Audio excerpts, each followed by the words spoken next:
Assalamualaikum warahmatullahi wabarakatuh. Wilujeng enjing sadayana patepang deui jeung abdi Iqmal Fadilah dina acara Warta Sunda.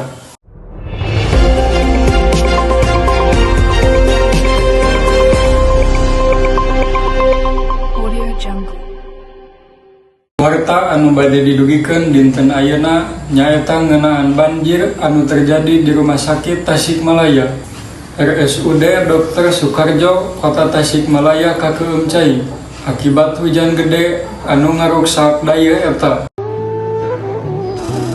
Akibatna cai ngeueum di sababaraha kamar rumah sakit anu jangkungna 30 cm. Kitu deui di bagian handap ranjang pasien milu kakeueum kabeh.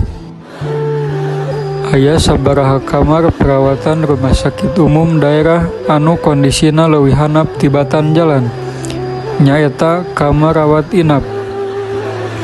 Ieu janten salah sahiji masalah anu nyebabkeun banjir dina rumah sakit umum daerah eta.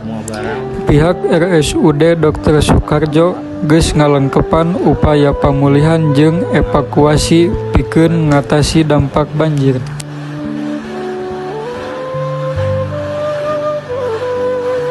Sakitu informasi dinten ayeuna, abdi Iqmal Fadilah pamit.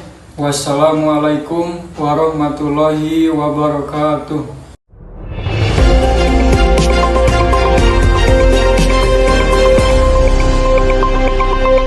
Audio Jungle.